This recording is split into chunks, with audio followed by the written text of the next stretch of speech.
السلام عليكم ورحمة الله وبركاته. أهلا بكم عام جديد، معاكم سالي من قناة سالي هو. النهاردة بإذن الله فيديو جديد هنعمل مع بعض كده ديكور لرمضان سهل جدا وبسيط جدا من حاجات كانت هتترمي. تابعيني لنهاية الفيديو، متنسيش تعملي لايك للفيديو وتشتركي في القناة وتفعلي زر الجرس عشان يوصلك كل جديد. وصلي على النبي، اللهم صل وسلم وزد وبارك على نبينا محمد وعلى آله وصحبه أجمعين.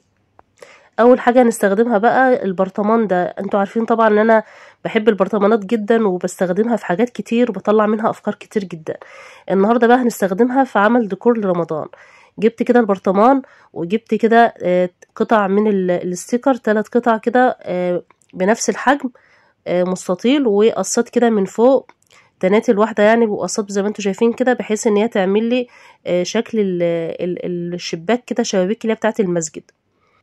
لو انتوا واخدين بالكم البرطمان فيه مضلعات كده، يعني عامل زي خطوط كده، مستطيلات كده، فهو ساعدني اكتر ان انا اوصل للشكل اللي انا عايزاه. حتى لو هو برطمان عادي ماشي، ما فيش مشكلة، برضو هيقضي الغرض. عملت كده لزقت الستيكر وسبت ما بين كل واحدة والتانية مسافة مناسبة. التلاتة جم مظبوطين على قد الايه البرطمان، واي برطمان في الدنيا هيبقى مظبوط يعني. بس لو البرطمان كبير شوية هتكبري الشباك، لو صغير تصغري شوية علشان يبقى الشكل مناسب. خلاص.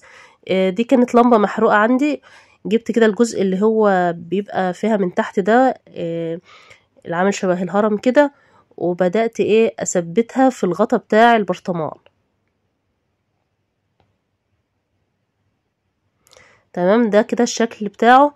بعد ما خلصته هجيب بقى دي حلقة من حلقات الستاير، عدلتها كده، عدلت الطرف بتاعها من الناحية التانية علشان يديني الشكل ده، وهبدأ كده ادخلها في اللمبة، فيها فتحات كده من تحت زي ما انتوا شايفين، حطيتها كده من ناحيتين قصاد بعض، بحيث يبقى ده الايد بتاعة الفانوس. ثبتها كده بالشمع عشان تبقى ثابتة اكتر وقوية، وبدأت احركها كده يمين وشمال، بحيث ان برضو ما تبقاش واقفة ناشفة كده، لا تبقى بتروح وتيجي معايا، وفي نفس الوقت تبقى ثابتة وكويسة. خلاص. جبت بقى السبراي اللي هو اللون الذهبي، وبدأت كده ارش الفانوس بتاعنا. وتخلي بالك كده علشان ريحته بتبقى رخمة شوية، فلو في شفاط تشغليه، او ممكن ترشيه في مكان يكون مفتوح قدام باب الشقة، في البلكونة كده يعني.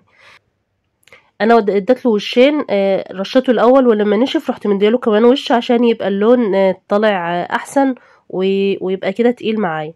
خلاص. هو على العموم ما بياخدش وقت خالص في التنشيف، يعني بينشف بسرعة. بعد كده بقى شلت الستيكر، ووارد جدا ان هو يسيل شوية تحت الستيكر، حاجات بسيطة كده وبتطلع بكل سهولة. جبت قماشة كده صغيرة، وبدأت اطلع الحتت اللي هي لسه موجودة في اللي نزلت من تحت الستيكر. خلاص. بتبقى بسيطة جدا وما بتبقاش لسه نشفت، بتبقى طرية فبتطلع بسهولة. خلاص كده خلصت. لو انت بتشوفيني لحد دلوقتي بقى، انزلي اعملي لايك للفيديو واشتركي في القناه وفعلي زر الجرس عشان يوصلك كل الفيديوهات اللي هتنزل جديده. وكمان تشوفي بقى، خشي كده خدي لك لفه في القناه، فيديوهات كتير جدا هتعجبك باذن الله. خلاص كده جبت الاستراس ده، وبدات كده الزق على الفواصل بتاعه الفانوس ما بين الحاجه والحاجه اللي انا لازقاها. بحط كده استراس علشان خاطر الشكل النهائي يبقى حلو، وكمان بيدي كده متانه للحاجه، يعني بدل ما الجزء ده ممكن يتفك تاني، يعني لو جيتي تمسكي من التعليقة بتاعته من فوق ممكن يروح سايب منك، لان برضو الشمع ما بيبقاش قوي قوي. الحركة دي بقى هتخليه جامد جدا معاكي وما يتفكش ابدا بإذن الله.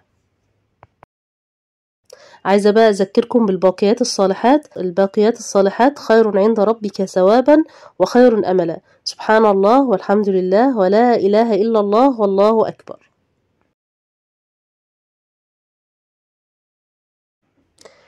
خلصت كده الخطوة ديت، وندخل بقى على الخطوة اللي بعد كده ان انا هحدد الشبابيك اللي انا عملتها دي بالاستراس برضو، بس هعمل كده خط رفيع. انا بس عايزة احدد بس البرواز بتاعه علشان يدي شكل، يبقى شكل الفانوس واضح، وكمان يديله كده منظر حلو. طبعا احنا بنعمله ده الفينش بتاع الفانوس. وديت بتبقى اهم خطوة، ديت اللي بتبين بقى الحاجة شكلها حلو. يعني لو ممكن لو حطيتي حاجة مثلا مش مناسبة بتشوه منظر الحاجة، فاحنا كده نراعي ان احنا نحط الحاجة اللي هي بتبقى مناسبة للشغل اللي احنا بنعمله وما تأثرش على شكله النهائي. تمام كده خلصت بقى اقص الجزء الزيادة، وهبدأ كده اكمل بقية الشبابيك بنفس الشكل ده. كده بقى شكله النهائي بعد ما خلصت كل الشبابيك. وكمان عملت الجزء اللي هو فوق ده اللي عند التعليقة بتاعة الفانوس، برضو عملت الجزء اللي فوق ده عشان يبقى الشكل برضو احسن. اي فواصل عندك في الفانوس بتبدأي ان انت تغطيها بالاسترس عشان خاطر يبقى شكله منظم كده وحلو. طبعا هو بيتفتح كده بالمنظر ده، وممكن تحط فيه تمر، وممكن تحط فيه شمعة كده ويبقى فانوس. ليه كذا استخدام، شكله حلو جدا وشيك. وما كلفناش اي حاجة خالص، هو يدوب شوية الرش اللي احنا رشناه له وخلاص على كده. والاستراس ما خدناش غير حاجة بسيطة منه. اتمنى بقى يكون عجبكم. لو عجبكم انزلوا حطوا اللايك وكملوا معايا الفيديو علشان نشوف الفكرة اللي بعد كده. تاني فكرة معانا النهاردة بقى علشان نكمل الديكور بتاعنا. جبت العلبة دي علبة كانت بتاعت شوكولاتة، كانت موجودة عندي محتفظة بها برضو، قلت يمكن اعمل بها فكرة حلوة لان هي شكلها حلو.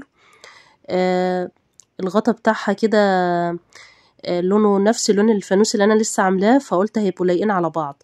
جبت الغطا كده وبدأت اخرمه كده من النص بالكاوية كده، بكاوية اللحام. لو ما عندكيش بقى اي مسمار كده سخنيه واعملي بيه. خلاص. وجبت بقى دي كانت عندي في سكرية قديمة، كانت في الغطا بتاع السكرية اللي هي البتاع دي اسمها ايه، اوكرا، او اللي هي بتتمسك بيها دي. المهم جبتها بقى كده، لقيت شكلها يبقى حلو عليها برضو، جبتها وبدأت اركبها كده في الغطا. هي لها مسمار فبتركب كده من تحت بالمسمار. هجيب بقى كده الشريط الذهبي ده، انا مش عارفة هو اسمه ايه، ده كان ملفوف على التورتة، بيبقى ملفوف حوالين التورتة كده، هو عامل زي ما يكون معدن كده بس خفيف، او زي البلاستيك بس قوي جدا. فهو برضو عجبني، مرمتهوش، قلت هينفعني برضو في زينة رمضان او اي حاجة. عملت منه كده هلال ونجمة، عملتهم كده بطريقة عشوائية بس طلعت الشكل حلو. تمام. يعني عملته من غير مقاسات ولا كده، يعني عملته كده بايدي وطلع حلو ما شاء الله.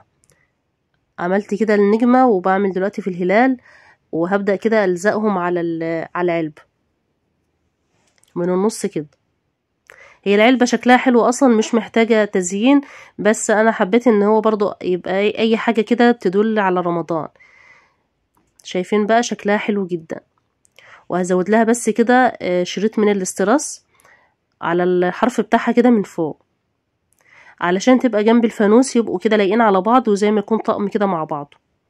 انا من طبعي بحب احتفظ باي حاجة احس ان هي ممكن اطلع منها فكرة كويسة او فكرة حلوة. في الوقت اللي ببقى محتفظة بيها ببقى مش عارفة انا هعمل بيها ايه بالظبط، بس سبحان الله كل حاجة بيجي لها وقتها. كل ما بعد فترة الاقي نفسي احتجت لحاجة معينة ادور عليها واطلعها اعمل منها الفكرة اللي انا عايزاها. وفي حاجات الصراحة بتبقى ملهاش لازمة، بتعمل كركبة على الفاضي، اللي هي الحاجات زي الحاجات اللي هي بتبقى موجودة على طول، علب الزبادي، علب الصلصة، علب مش عارف ايه، الحاجات ديت اللي هي ممكن تبقى موجودة بس كتير يعني. انما الحاجات اللي فيه حاجات زي دي كده بتبقى ايه، بيبقى شكلها مميز. خلاص. ده كده شكلها النهائي، شكلها يعني شيك جدا وحلوة كده وذوقها راقي. حطيت فيها التمر كده وهستخدمها تمرية كده لرمضان، وممكن كمان في العيد تحطي فيها بونبوني، تحطي فيها شوكولاتة، تبقى شكلها حلو جدا وتقدمها كده محدش هيصدق اصلا انتي اللي عاملاها. كده بقى يبقى الديكور بتاعنا بقى جاهز، وعملناه كده من حاجات فعلا كانت هتترمي، والنتيجة بتاعته ما شاء الله كده حلوة جدا. والصراحة انا ما كنتش مصدقة انه هيبقى بالشياكة دي. اتمنى يكون عجبكم، ما تنسوش اللايك والشير والسبسكرايب. حبكم في الله، استودعكم الله، السلام عليكم ورحمة الله وبركاته.